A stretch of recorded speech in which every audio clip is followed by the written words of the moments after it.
everyone, I'm Ellie and welcome to a new build log. I am so excited to be sharing this costume with you. We are going to be working on Punk Rock Hanamaru from Love Live Sunshine! Woo! I adore this costume. Ever since the set was first released in School Idol Festival, I knew I had to make it. There was no ifs or buts. I have been planning groups for it. I almost bought the costume. I've gone through so many stages of this costume until finally I decided, screw it, I want it to be perfect, I'm gonna make it myself. So here we are. We are going to be working on the shorts of this costume today. So let's go ahead and jump right in.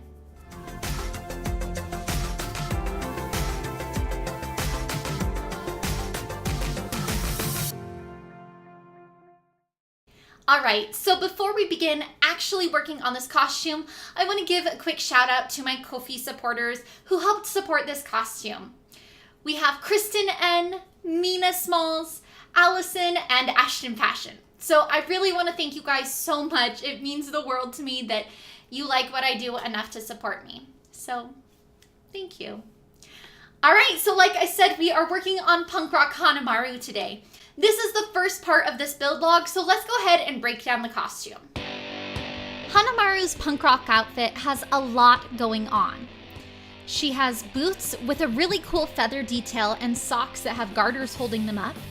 She has a garter on her leg, as well as some black pleather booty shorts with a two-tiered pleated skirt and this really long ruffly train. Of course, she also has a belt, and her bodice is this beautiful structured jacket with an insert panel, some really cool button details, epaulettes, and awesome sleeve cuffs.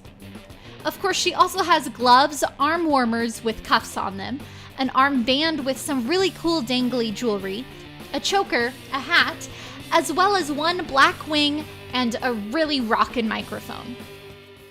So there's a lot. It's very intimidating to look at this costume. But we are going to just break it down and we are going to work on the bottom half of her costume today, including the shorts, that two-tiered skirt, and the long train. So first, we're going to work on the shorts. A few weeks ago, I showed you guys how to alter a pattern for cosplay, and I'm going to be using the pattern that I altered in that video for my shorts. Since I already have my pattern ready, I just have to go ahead and cut everything out. I'm using the Yaya Hans stretch pleather as my main material, and I have a cotton lining. So I'm going to go ahead and sew together my shorts and make any sort of last minute adjustments that are needed. I'm also going to insert a zipper into one of my side seams. I'm using an invisible zipper, but it's going to be covered, so you could use a normal one if you wanted. Now that I have my fashion layer and my lining layer completed, I'm going to go ahead and put them together. I'm going to do this by putting them inside each other with right sides facing, and I'm going to go ahead and stitch around one of the leg holes. It's important you only stitch one of the leg holes. If you stitch both, you won't be able to turn your lining inside out, as I remembered after I stitched both of them and had to seam rip one of them. So go ahead, turn that inside out, and then I'm going to finish off my other leg hole with a blind stitch to baste it into place, and then with a little bit of trickery, I was able to use my machine to complete that stitch. Hanamaru's shorts also have a little bit of a split on the bottom of them. So I'm going to go ahead and seam rip both of my side seams by 1.5 inches, and then I'm going to fold that in and blind stitch that as well. So now the bottom of my leg holes are completed. Next, I'm going to blind stitch my lining onto my zipper, making sure not to get too close so that way my lining does not get caught in my zipper. I've had that happen before, and it can be very, very annoying. So now I've tried my shorts on, they are functional, they fit my body, and they look right. We haven't attached our waistband yet. We're gonna wait a little bit on that. So next, I'm gonna go ahead and move on to the two-tiered pleated skirt. The first thing we need to do is cut out our material. This is material that I had printed at spoonflower.com, and I'm going to go ahead and cut this into 2 long strips. These strips should be about 3 times the width of my hips, so that way I can pleat them and they will still fit me properly. Now that I have my strips cut out of my fashion material, I'm gonna go ahead and cut it out of my lining as well. I'm using a basic quilting cotton for my lining. Now here comes the fun part. We have a lot of extra details to add onto these skirts. I'm going to start by attaching some gold cording. This is upholstery cording that I purchased off of Amazon, and it has this little bit of twill tape on the edges that you can use to stitch it onto your material. Fair warning, this is very, very thick cording, so it can be really tough to sew. It would be easier if you had some sort of piping foot, but I don't, so I kind of just fudge it and I sew on top of the cording, making sure my needle is hitting the twill tape. So I'm going to go ahead and stitch that all the way around my 2 long rectangles.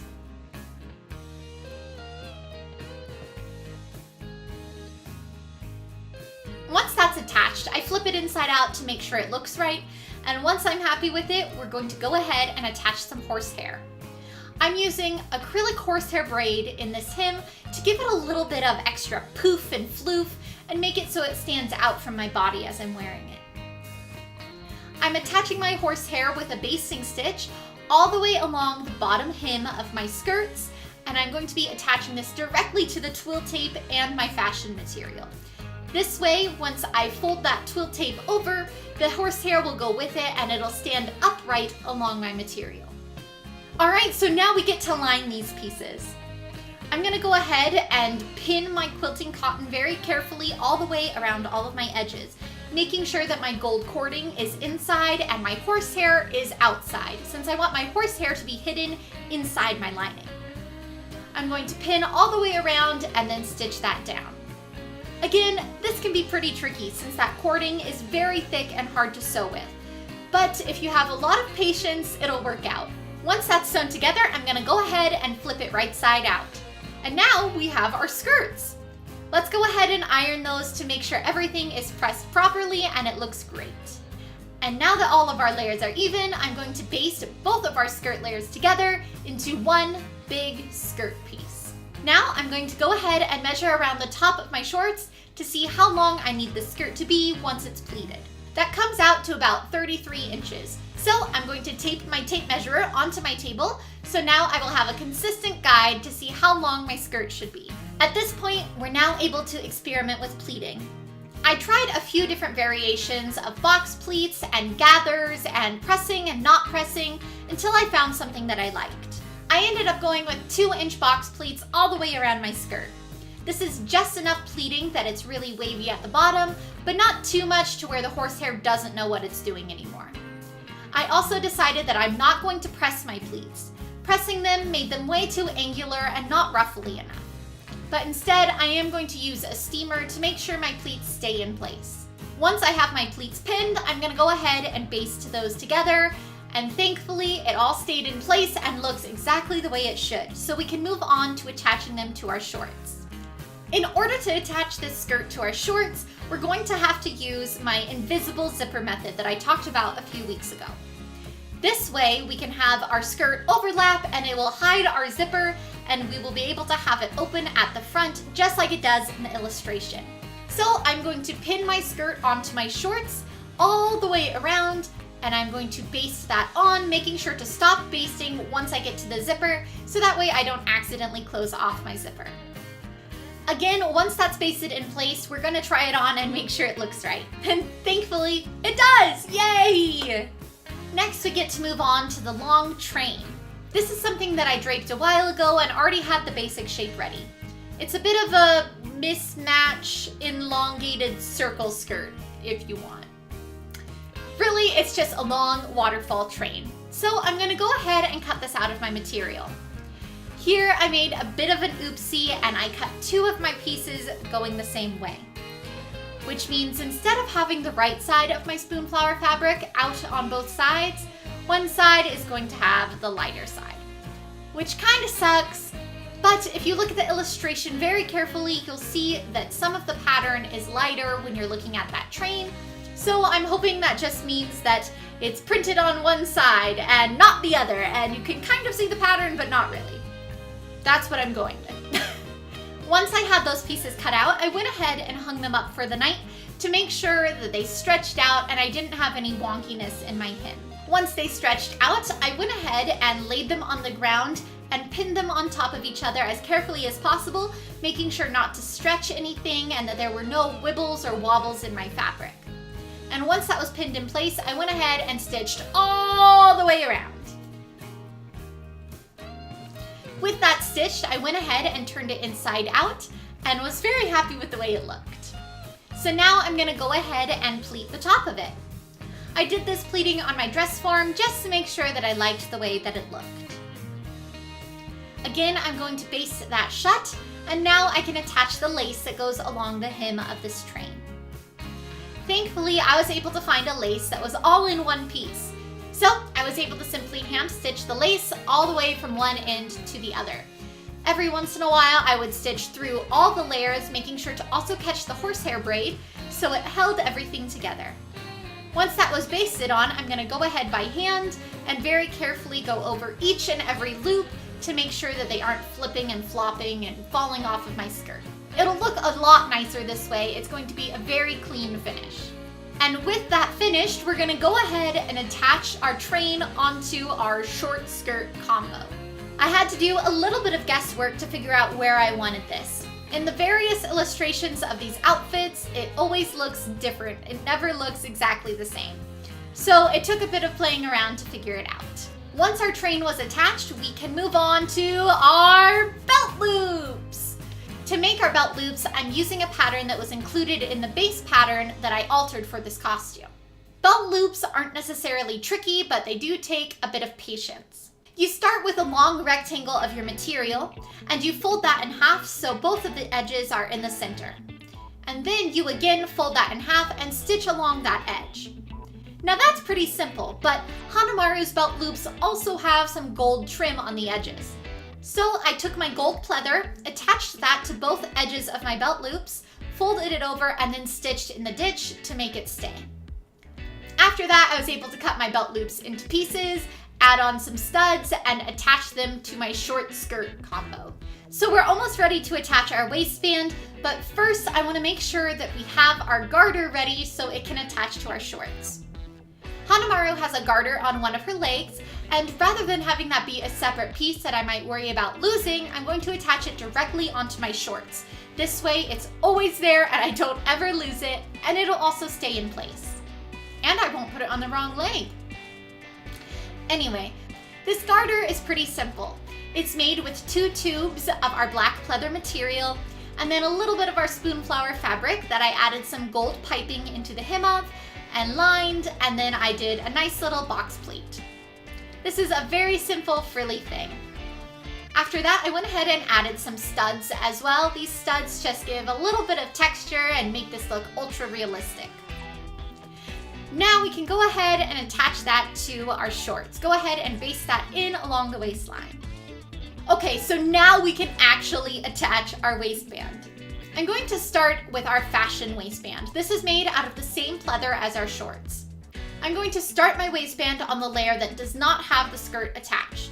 I'm starting at the zipper and going to go all the way around until I get to the part where the zipper and the skirt overlap. At that point, I'm going to keep my waistband on the skirt only. Now once that is all attached, I'm going to go ahead and fold it up and make sure everything is in place. To make sure everything holds and that I get all of my layers, I'm going to run one more stitch over that just to hold it into place. And now we can attach the lining for our waistband. This is out of the same cotton that I lined our shorts in. And I'm going to attach it in the same manner that I attached our initial waistband. However, instead of stitching to the skirt short, I'm going to go ahead and just stitch it onto the waistband. Once that's attached, I'm going to press it, and then I am going to understitch. Understitching helps keep your lining in place, especially somewhere where there's going to be a lot of tension or movement. To understitch, I'm simply going to stitch all of my layers onto the lining right next to my stitch line. This is a great finishing technique. It looks really, really nice and judges love it. So with my understitching done, it's now time to blind stitch my waistband onto my lining. Just using a simple blind stitch, I'm going to go all the way around my shorts, and then I'm also going to finish off my 2 edges of my waistband. Now that we've blind stitched the edges of our waistband closed, we're going to go ahead and add hooks and bars. This way we can overlap the skirt onto the other side of the zipper, and it'll hide that zipper and close off our waistband. We're going to add a belt to this costume a bit later, so this will be completely hidden. We are so close to being done with our skirt short combo. The last thing we need to do is finish up this little X of green material that is between the two skirts. To make this, I'm simply going to make a tube of my green material.